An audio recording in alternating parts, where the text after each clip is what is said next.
Terapéutica Racional en la Atención Primaria de la Salud es un programa de capacitación publicado por el Ministerio de Salud en el 2018 que habla sobre una serie de factores de riesgo cardiovascular. En este caso vamos a hablar de la diabetes mellitus tipo 2 y de la insulinización. La diabetes es una epidemia mundial, ya que aproximadamente 422 millones de personas en el mundo tienen diabetes y fue aumentando su prevalencia de manera constante en las últimas 3 décadas, junto con el incremento de la obesidad, el sobrepeso y la inactividad física. Además, es una de las principales causas de enfermedad y de muerte prematura. Debido al carácter silencioso de ella y a la dificultad en el acceso al sistema de salud o cobertura de salud deficiente en muchas partes del mundo, al momento del diagnóstico un 50% ya tiene algún tipo de complicación, como lesiones coronarias, neuropatía, retinopatía, nefropatía, enfermedad cerebrovascular o enfermedad vascular periférica. En Argentina, la diabetes afecta a más de 3 millones de personas y aproximadamente la mitad desconoce su condición. La prevalencia en la población mayor de 18 años es de un 9,8% y es causa del 48% de las amputaciones no traumáticas de miembros inferiores y del 13% de las insuficiencias renales. Además, causa un 15% de los infartos y tiene un lugar muy importante en relación con el ACV. En cuanto a la definición y clasificación, tenemos que saber que la diabetes es un grupo de enfermedades metabólicas que se caracterizan por la presencia de hiperglucemia resultante de un defecto en la secreción de insulina, defecto en la acción de la insulina o en ambas. La diabetes mellitus tipo 2 es una enfermedad crónica de carácter progresivo que se caracteriza por un sostenido deterioro de la función de las células beta del páncreas. Es la mayor parte de los casos y aumenta el riesgo cuanto mayor es el perímetro de cintura y más alto es el índice de masa corporal. En cuanto a los factores de riesgo, tenemos un familiar de primer grado con diabetes tipo 2, una tolerancia alterada a la glucosa o una glucemia alterada en ayunas, la obesidad o el sobrepeso, la enfermedad cardiovascular, la hipertensión arterial, la dislipemia, la diabetes gestacional o las madres de niños nacidos con un peso mayor a 4.500 gramos que es macrosomía fetal.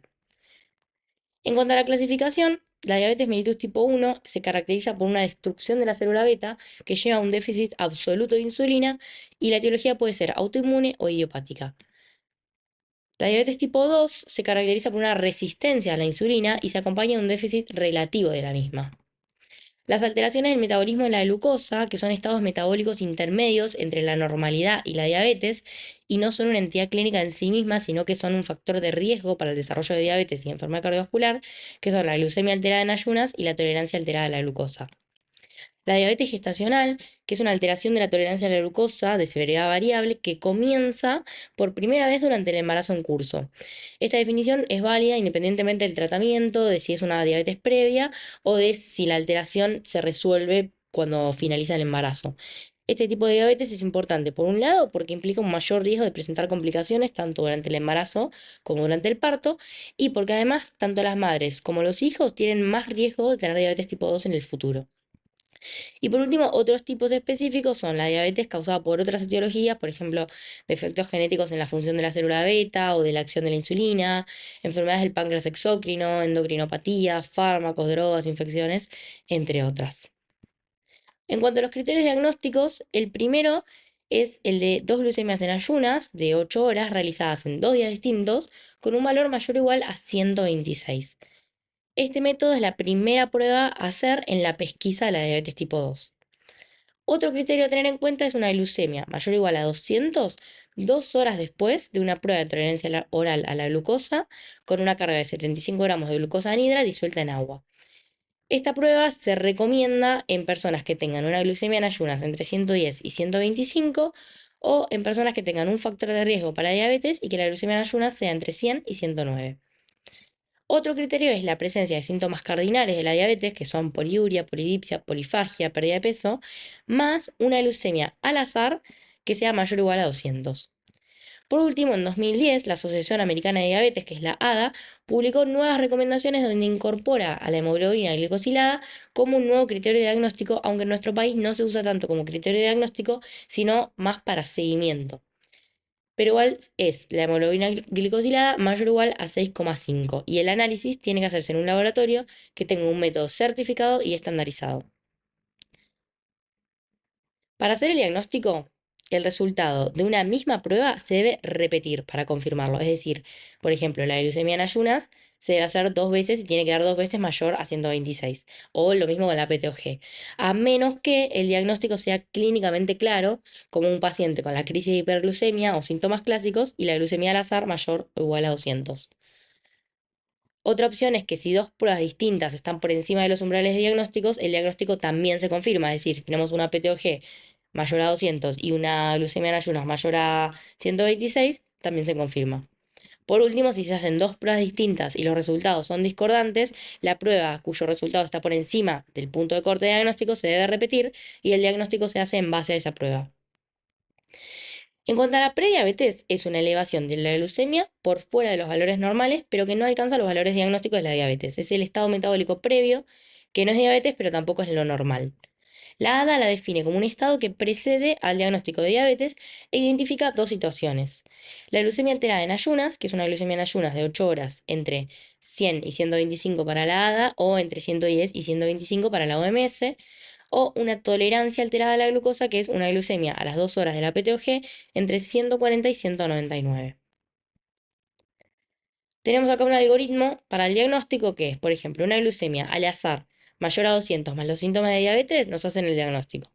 Una glucemia en ayunas mayor a 126, dos determinaciones nos hacen diagnóstico. Una glucemia en ayunas menor a 110 para personas sin factores de riesgo es normal. Y una glucemia en ayunas entre 110 y 125 es una glucemia en ayunas alterada. Una glucemia en ayunas menor a 110 si tienen factores de riesgo es normal. Y una glucemia en ayunas para personas con factores de riesgo entre 100 y 125 es glucemia en ayunas alterada y hay que hacer una PTOG. Si es menor a 140 es normal. Si está entre 140 y 199 es la tolerancia a la glucosa alterada. Y si es mayor a 200 hace diagnóstico de diabetes. Además, la Guía de Práctica Clínica Nacional sobre la Prevención, Diagnóstico y Tratamiento de la Diabetes recomienda hacer el rastreo, o sea, la pesquisa con la glucemia en ayunas, una vez al año. En cuanto a la evaluación del paciente, primero que nada tenemos que hacer la anamnesis. Edad, características del inicio de la diabetes, es decir, si fue una cetoacidosis o un hallazgo asintomático, los hábitos, la alimentación, el sueño, la actividad física, el tabaquismo, el alcohol u otras sustancias, la medicación habitual, las comorbilidades como hipertensión o dislipemias y si tiene enfermedad dental, las complicaciones microvasculares como retinopatía, nefropatía y neuropatía. La neuropatía incluye la sensorial, que son las lesiones del pie, y las autonómicas, que son la disfunción sexual y la gastroparesia. Las complicaciones macrovasculares, que son la enfermedad coronaria, la enfermedad cerebrovascular y la enfermedad arterial periférica, la detección de la depresión y la ansiedad, la detección de problemas psicosociales y otras barreras que puedan interferir en el autocontrol de la diabetes, la revisión de tratamientos anteriores y su respuesta, esto se hace con los registros de la hemoglobina glicosilada, los resultados de los automonitoreos si los tuviera, siempre evaluar la educación y la autogestión sobre la diabetes y la adherencia al tratamiento, evaluar episodios de cetoacidosis y de hipoglucemias, y en mujeres de edad fértil evaluar la anticoncepción y planificar el embarazo. Por otra parte, hay que hacer la estimación del riesgo cardiovascular global, que se hace con las tablas de la OMS. Luego, en cuanto al examen físico, tenemos que hacer peso, talla e índice de masa corporal. En caso de niños y adolescentes, crecimiento y desarrollo puberal. La circunferencia de cintura, la TA, el fondo de ojos, la palpación de tiroides, el examen de la piel, que podemos buscar acantosis nírica, los sitios de inyección de la insulina. El examen de pie, que es muy importante, incluye la inspección, la toma del pulso pedio y pulso tibial posterior, los reflejos rotulianos, el reflejo de Aquiles, la determinación de la propiocepción, de la vibración y de la sensibilidad con el test del monofilamento, el examen odontológico y en cuanto a estudios complementarios, se solicita un laboratorio con hemoglobina glicosilada, si no se hizo en los últimos 3 meses o en el último año, perfil lipídico en ayunas, hepatograma, creatinina y tasa estimada de filtrado glomerular, albúmina urinaria sobre creatinina urinaria y la TSH en diabetes tipo 1.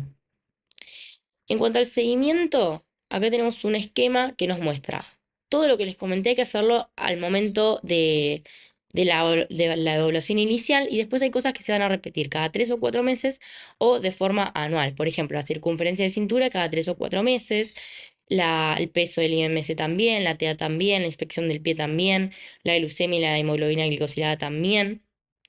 Y luego hay cosas que se hacen solo en el control anual, por ejemplo, el fondo de ojos, el examen odontológico, el perfil lipídico, el filtrado glomerular, el electrocardiograma, entre otras.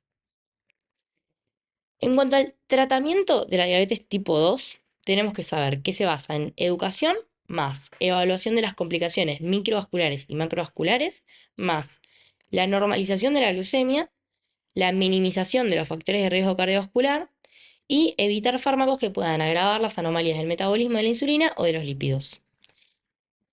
Para mejorar la glucemia tenemos varias estrategias: la reducción de peso, la dieta, la actividad física y la medicación oral, que siempre se comienza con metformina de primera línea. Si con esto no se lograra el objetivo, se puede agregar un segundo o hasta un tercer agente oral o un agente inyectable donde se incluye la insulina. La necesidad de insulina va a depender del equilibrio entre la secreción de insulina y de la resistencia a la insulina.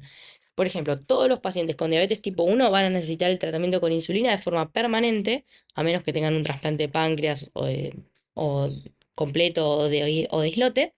Y muchos pacientes con diabetes tipo 2 van a necesitar insulina, ya que con el tiempo se produce un agotamiento progresivo de la función de las células beta del páncreas. Esto es que, por ejemplo, en el momento del diagnóstico, la función se encuentra reducida en un 50% y luego por año va disminuyendo un 10%. Esto quiere decir que en algún momento probablemente necesiten la insulina. Las indicaciones de la insulinoterapia son: una es la hiperglucemia persistente con los agentes orales. La insulina es el medicamento de segunda línea preferido para pacientes con una hemoglobina glicosilada mayor a 8,5 o con síntomas de hiperglucemia a pesar de la titulación de la metformina. Esta es una opción de tratamiento cada vez que la hemoglobina glicosilada no se pueda sostener menor a 7 con dieta, actividad física y metformina, con o sin otros hipoglucemiantes orales. También se usa en pacientes que no alcancen las metas glucémicas preestablecidas con las dosis máximas combinadas de los antidiabéticos orales. Otra indicación es como tratamiento inicial, que se debe considerar así en pacientes que tengan de inicio un nivel de hemoglobina glicosilada mayor a 9,5, una glucemia en ayunas mayor a 250, perdón, una glucemia aleatoria consistentemente mayor a 300, cetonuria o pérdida de peso no planificada en asociación con hiperglucemia. La última indicación es cuando tenemos dificultad para distinguir el tipo de diabetes. Es decir, comenzamos con insulina en pacientes en los que es difícil distinguir una diabetes tipo 1 de la tipo 2, por ejemplo, pacientes que tienen bajo peso o están bajando de peso o son cetóxicos. ¿Qué tipo de insulina tenemos? La insulina, primero tenemos que saber que se secreta de forma pulsátil y que los pulsos ocurren en condiciones basales, es decir, sin estímulo, y con estímulo, que sería en respuesta a las comidas. Primero tenemos la insulina humana, que tenemos la de acción lenta, que es la NPH, o la de acción rápida, que es la regular. Por otro lado, tenemos los análogos de la insulina, que son los de acción rápida o prandiales, que son la Lispro, la Aspartica y la glulicina, o los de acción prolongada, lenta o basal, que son la Elargina, la de Temir o la de Gludec. Vamos a ver un poquito de cada uno. Por ejemplo, la Lispro, la Aspartica y la glulicina tienen un inicio de acción rápido de 5 a 15 minutos, con un efecto máximo a los 45 a 75 minutos y una duración de la acción de 2 a 4 horas. La insulina regular tiene un inicio de acción alrededor de los 30 minutos, con un efecto máximo a las 2 a 4 horas y con una duración de la acción de 5 a 8 horas. La insulina NPH tiene un inicio de acción a las 2 horas, con un efecto máximo de 4 a 12 horas y con una duración de 18 a 28 horas. La insulina glargina tiene un inicio de acción también alrededor de las 2 horas, no tiene un pico y dura de 20 a más de 24 horas. La insulina de Temir también tiene un inicio de acción alrededor de las 2 horas, tiene un efecto máximo de 3 a 9 horas y una duración de 6 a 24 horas. Y por último, la de Gludec tiene también un inicio alrededor de las 2 horas, con un efecto máximo que no tiene, es decir, tampoco tiene pico, y con una duración de acción mayor a 40 horas, o sea, es la más lenta de todas. En cuanto al régimen, el esquema tiene que ser individualizado. Hay que considerar la edad, las comorbilidades, las actividades que realiza el paciente, la expectativa de vida, las habilidades en la aplicación de la insulina, la tendencia a hipoglucemia, el embarazo, las intercurrencias, el estado nutricional, la educación del paciente, los recursos económicos, entre otras cosas. En pacientes que tienen hiperglucemia persistente a pesar del tratamiento hipoglucemiante oral, se recomienda dos cosas. Una puede ser agregar insulina a la medicación oral. Con esta asociación se puede mantener o disminuir la dosis de la medicación oral, manteniendo su conveniencia y minimizando los requerimientos de insulina. En general se asocia con los insulinosensibilizadores que son la metformina. La metformina se mantiene, por lo general, y se agrega un segundo agente que puede ser insulina o pueden ser sulfonilureas, tiazolidinidonas, agonistas de GLP-1, inhibidores de PP4 o inhibidores de SGLT2. Todos estos se pueden continuar. Sin embargo, las sulfonilureas no se recomiendan porque se asocian con más riesgo de hipoglucemia si se asocian con la insulina. Y la segunda opción que tenemos es suspender la medicación oral y comenzar con la insulina. Para los pacientes que ya están iniciando insulina, se puede iniciar con la insulina basal en lugar de la prandial, porque esto tiene una mayor satisfacción, porque su uso es más simple y tiene menos riesgo de hipoglucemias. Las opciones son insulina NPH o de Temir a la hora de acostarse, es decir, bedtime, o insulina glargina o Degludec por la mañana o antes de acostarse. La elección de la insulina basal se va a basar en la disponibilidad, la preferencia del paciente y el costo, no mucho más. Preferentemente se indica la NPH nocturna para disminuir la insulinoresistencia de la madrugada y también disminuir la producción hepática de la glucosa matinal. Las modificaciones posteriores se van a hacer de acuerdo con los valores de glucemia en ayunas y con la hemoglobina glicosilada. Bueno, y acá tenemos un algoritmo para iniciar y ajustar la insulina. Primero se va a comenzar con una insulina de acción intermedia, después de acostarse, es decir, bedtime o antes de acostarse o por la mañana, con una insulina de acción prolongada. Se puede iniciar con 10 unidades o con 0,2 unidades kilo de peso. Vamos a controlar la glucemia en ayunas, es decir, el paciente va a tener que hacer un automonitoreo, usualmente a diario, y se va a ir aumentando la dosis 2 unidades cada 3 días hasta obtener los valores deseables, que es una glucemia en ayunas entre 80 y 130. Se puede aumentar más dosis, por ejemplo, 4 unidades cada 3 días si la glucemia es consistentemente mayor a 180. Si ocurren hipoglucemias frecuentes o los valores en ayuno son menores a 80, vamos a reducir 4 unidades o un 10%. Si la hemoglobina glicosilada sigue siendo mayor a 7 después de 2 a 3 meses, si no, o sea, si la controlamos, listo, mantenemos esa dosis de insulina y hacemos control y seguimiento.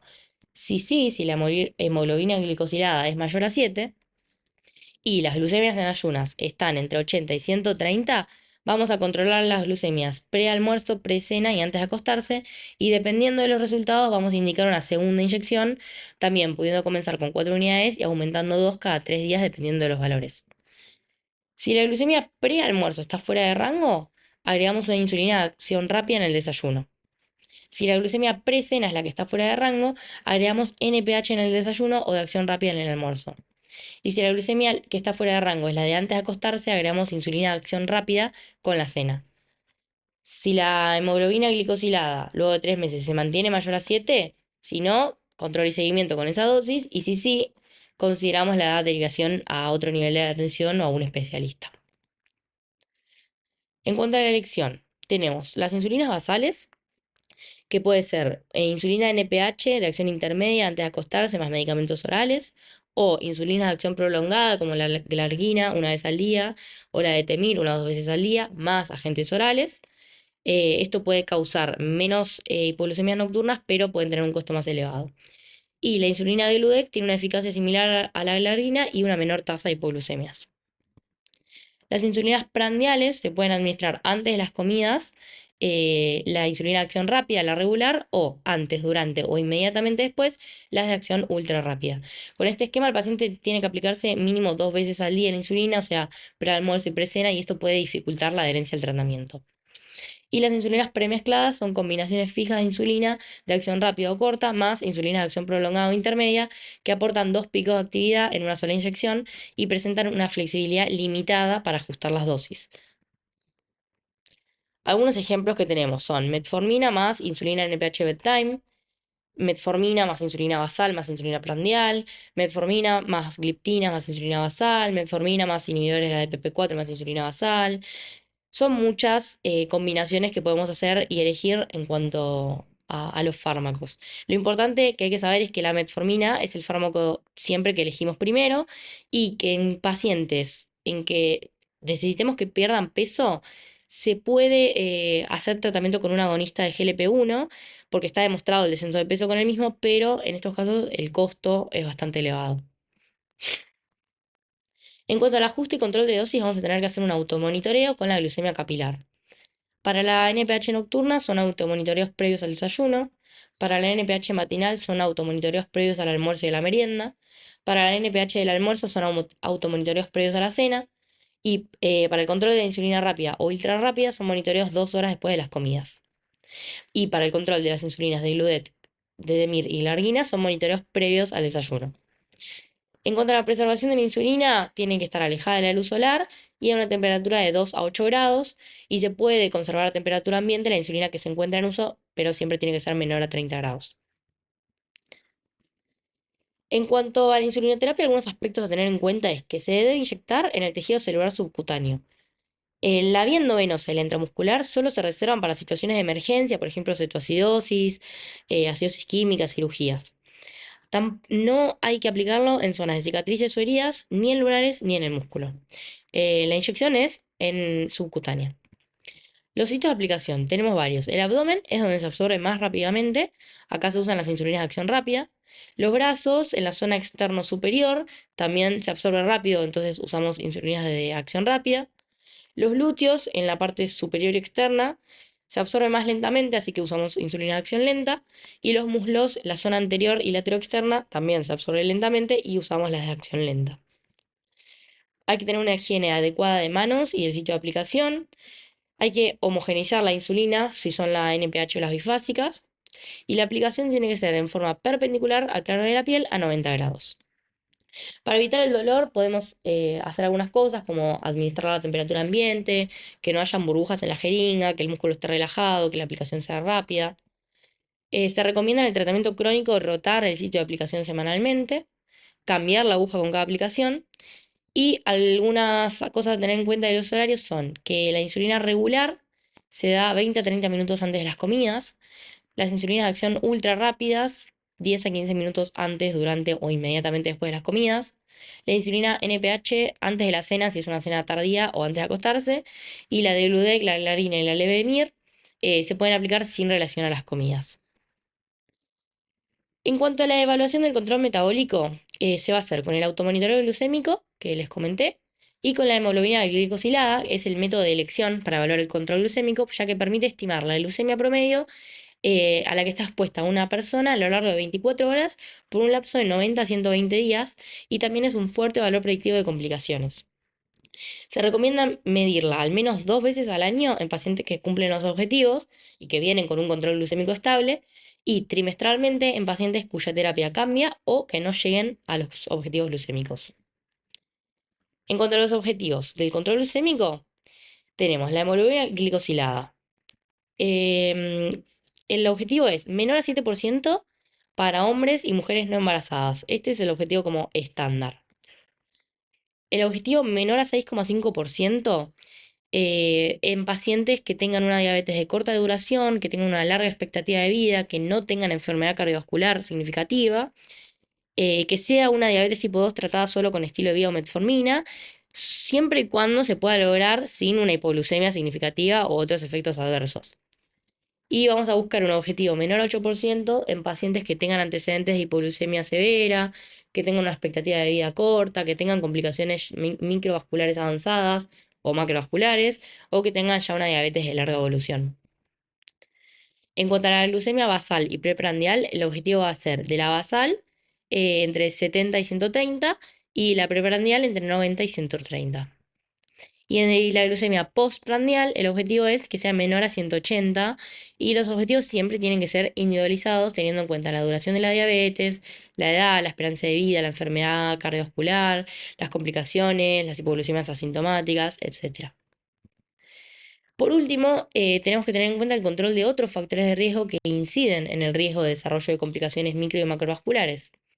Estos son el colesterol, tenemos que mantener un objetivo de menor a 185 de colesterol total, el LDL con un objetivo menor a 100, el HDL con un objetivo en hombres mayor a 40 y en mujeres mayor a 50.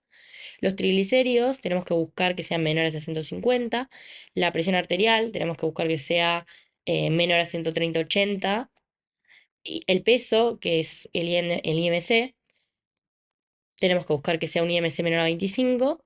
Y la circunferencia de cintura tenemos que buscar que sea en el hombre menor a 102 y en la mujer menor a 88 centímetros. Por último, tenemos algunas complicaciones en la insulinoterapia. En primer lugar, las hipoglucemias. Es la complicación del tratamiento con insulina más frecuente. La insulina basal es la que se asocia con menor hipoglucemia que la prandial. Tenemos que siempre enseñar a los pacientes sobre el riesgo de las hipoglucemias, cómo prevenirlas, cómo identificar precozmente su aparición y cómo es su tratamiento. Algunos síntomas son la diaforesis, los temblores, la debilidad y la fatiga, la palidez, las parestesias, el hambre, la ansiedad, las palpitaciones, la sed y las náuseas.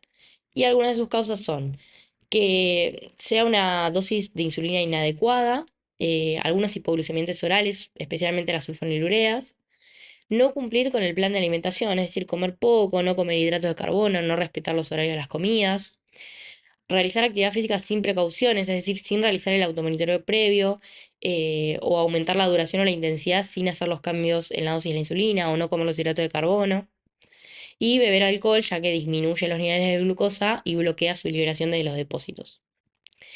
Algunos factores predisponentes para presentar hipoglucemia son la edad avanzada, la insuficiencia renal, el tratamiento con insulina o sulfonilureas, el largo tiempo de evolución de la enfermedad, un control metabólico muy estricto, la falta de educación diabetológica, la ausencia o poca frecuencia de automonitoreos o ya tener antecedentes de hipoglucemias severas.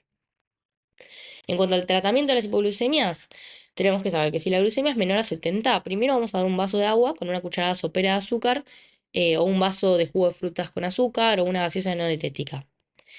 Ante síntomas muy intensos, primero le vamos a dar el azúcar y después le vamos a controlar la glucemia. Vamos a esperar 10 minutos y vamos a hacer un nuevo control. Si la glucemia persiste menor a 70, o la persona continúa con los síntomas, repetimos el agua con azúcar o la gaseosa. Esperamos otros 10 minutos, si la persona se siente mejor, puede adelantar la próxima comida o consumir una colación que tenga proteínas. Si corrige la glucemia, listo, no suspendemos el tratamiento. Y si la hipoglucemia es muy severa, requiere ayuda de terceros, hay pérdida de conciencia, bueno, no se debe dar nada por boca y tenemos que llamar o llevar de inmediato a un servicio de emergencias. Otra complicación de la insulinoterapia es el aumento de peso que se da, porque en primer lugar el paciente deja de presentar glucosuria, que es una forma de perder calorías. Después, otra causa es que si durante el tratamiento presenta hipoglucemias frecuentes y consume calorías extras, o si el plan de tratamiento incluye correcciones por comidas y no se considera el consumo de grasas. Para la prevención de esto es la alimentación, evitar las hipoglucemias, enseñar cómo tratarlas y realizar actividad física. Otra complicación son las lipodistrofias, que pueden ser en la zona de inyección, que desaparezca o disminuya el tejido celular subcutáneo, es la lipoatrofia, o que aumente el tejido celular subcutáneo, que es la lipohipertrofia. Y por último, otras complicaciones más raras son abscesos, alergia local o sistémica o edemas.